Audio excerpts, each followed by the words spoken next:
காந்தலூரில் நடந்து சென்ற சுற்றுலா பயணிகளுக்கு எதிராக காட்டு யானையின் தாக்குதல். கீழாந்தூர் சிவன் பந்தியில் கடந்த தினம் மாலை 6:30 மணிக்கு தான் சம்பவம். சாலையில் நடந்து சென்ற திருச்சிராப்பள்ளியைச் சேர்ந்த 3 சுற்றுலா பயணிகளுக்கு நேராக 3 காட்டு யானைகள் பாய்ந்தன. ஓடி சென்ற இவர்கள் அதிர்ஷ்டவசமாக தப்பினர். சின்னார் வனவிலங்கு காப்பகத்திலிருந்து மக்கள் வசிக்கும் பகுதிகளுக்கு கடந்து வந்த காட்டு யானை கூட்டம் தான் இந்த பகுதியில் பீதி ஏற்படுத்தியது. சாலையில் நடந்து சென்ற சுற்றுலா பயணிகளுக்கு நேராக யானை பாய்ந்தது. பயந்து ஓடிய சுற்றுலா பயணிகள் பாதுகாப்பான இடங்களுக்குள் மாறி சென்றதால் பெரும் ஆபத்து தவிர்க்கப்பட்டது.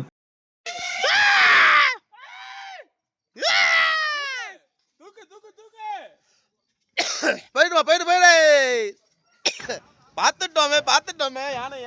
கடந்த சில தினங்களாக சிவன்பந்தி உட்பட உள்ள பகுதிகளில் காட்டு யானையின் தாக்குதல் அதிகரித்துள்ளது. சின்னார் வனவிலங்கு காப்பகத்தில் மழை குறைந்து குடித்தண்ணீர் ஓடைகள் வற்றியதும் உணவும் தண்ணீரும் தேடி வனவிலங்குகள் மக்கள் வசிக்கும் பகுதிக்குள் இறங்குகின்றன. கடந்த 1 மாதத்திற்கும் அதிகமாக வனவிலங்கு நடமாட்டத்தின் காரணத்தால் பயத்துடன் தான் இப்பகுதி மக்களும் சுற்றுலா பயணிகளும் உள்ளனர். சுற்றுலா பயணிகளும் பொதுமக்களுக்கும் பாதுகாப்பை உறுதி செய்ய வனத்துறை நடவடிக்கை எடுக்க வேண்டும் என்றும், வனவிலங்குகள் மக்கள் வசிக்கும் பகுதிக்குள் நுழையாமல் தடை செய்ய தடுப்பு வசதிகள் ஏற்படுத்த வேண்டும் என்றும் இப்பகுதி மக்கள் கேட்டுக் கொண்டுள்ளனர்.